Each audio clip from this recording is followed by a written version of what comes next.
Now, as promised by me, in this video I'll be taking QIIs and other investors, funding stages of a company, everything we'll go step by step. But you did remember, right, as you promised, you'll be hitting the like button for the last video. You'll be subscribing the channel. Also, if you have any doubts, any ideas, any details you want me to give you more details about certain things, you can put it in the comment section. I'll give it to you. So let's begin. QIIs or qualified institutional investors. What are these? These are mostly commercial banks, public finance institutions, so big institutions, big banks. Now they subscribe to the IPO. So there are certain certain requirements for being this. Firstly, you have to invest more than 10 crores, etc. Nextly, you have certain limitations, like retail investors can sell anytime, can do it every time, sell it in a day or two. But for qualified institutional investors, to maintain minimum volatility of the IPO will be very volatile if it's being sold every day. So there is certain lockup period. Now the company is doing it for getting more funds. Now if it wishes funds, it needs to store funds for a while. Then only it can plan and use them. If every day IPO is getting sold and bought by different people, it's not that constant. It's not shares, it's IPO. So there is a lockup period for QIIs, and it's 90 days. So to ensure minimum volatility of the IPO. Now up to 50% shares, as I told you, will be allotted to QIIs. This is done to avoid IPO distortions. What are distortions? Like I said, now everybody will be selling the IPO, buying the IPO again and again. Now company won't have constant ensured funds to use them as working capital. So to ensure these funds, the company does, you have a 90 days lockup period. You can't sell before that. So these QIIs plan and buy things because they have a 90 days lockup period. Now, next kind of investors is HNIs or NNIs. What is this? So HNI is high net worth individuals and NNI is non-institutional investors. So these are not institutionals. Matlab, abhi tak what we saw was QIIs, that was institutionals, qualified institutional investors. Now it's high net worth individuals or non-institutional investors. So non-institutional, high net worth individuals, that's the most important thing. Individual, these guys are individuals, not an organizations. These are investors but not retail ones. Though they are individuals, they are rich, high class individuals investing for more than 2 lakhs. So for being an HNI, for being an NNI, your limitation is 2 lakhs. So to be that, you need to invest or put in more funds more than 2 lakhs.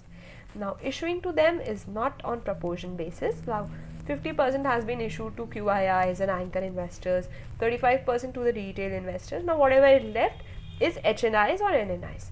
Supposedly if they don't subscribe to, it's given to HNI and NNIs. It's very simple. There's no particular limitation. Whatever is left, they get it. So they are allotted shares. Limit exists, obviously. As I said, 35% has been allotted, 50% has been allotted, so 85% is done, 15 to 20% is left, which is theirs.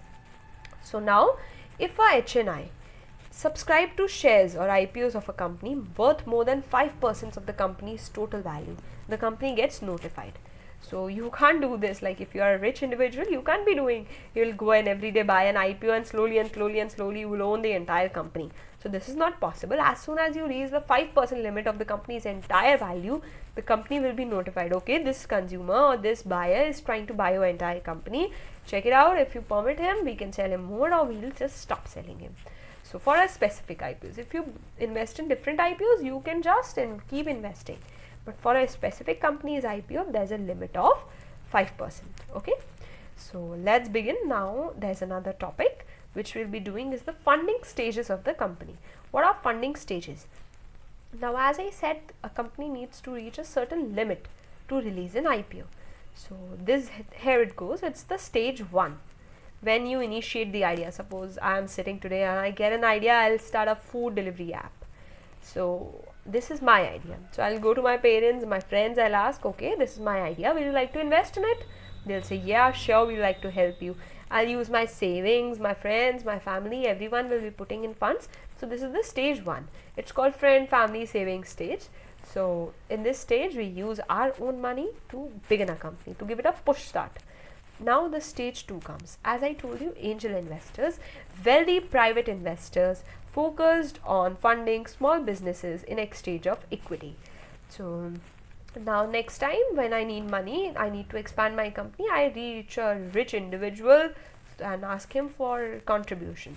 He says, okay, Miss Kanika, I'll help you with your company. I'll give you 1 crore rupees for expanding your company. In return, you have to give me 5% shares of your company. So okay, I'll accept the deal if I am okay with it.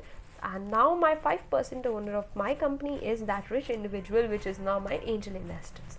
So why are angel investors called so? Because they invest in the company in the very initial stages of the company.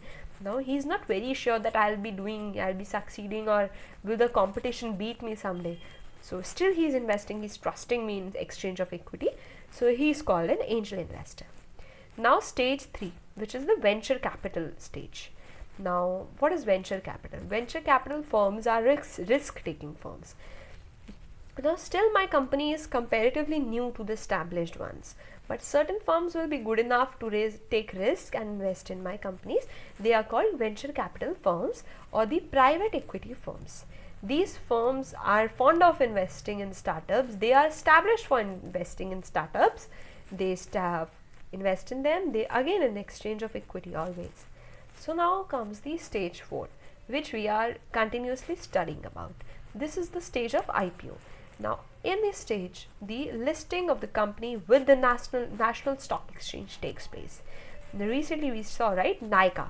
So Nykaa was initially savings someday, then she went to an angel investor who invested, a good person, trustworthy. He thought Nykaa was trustworthy. Then came stage 3. She might have went to the venture capital firms who would have invested with her, who would have told her, okay, they trust them in exchange of equity. Now she went finally to the IPO. She got her company listed. It was a listing ceremony, ribbon cutting and everything. The company was finally listed with the National Stock Exchange. Now the IPO was released for public and Nykaa finally becomes a public limited company. So this is how the stages are done. Follow me up, hit the like buttons. Tell me if you have any doubts in the comment section or any further details if you want about the topic. I'll be sharing things with you. Stay connected, subscribe to our channel and follow me up in the next video to know what all things a company goes through for listing process. Now the company has completed, it has reached a stage where it can be listed as a company with the IPO, with the stock exchange for an IPO. But now the company has to grow or go through a process. It can't go one day to stock exchange and ask them to list it. So it has to go through a stage. Now we'll know about it. So keep following. Hit the like button, please do.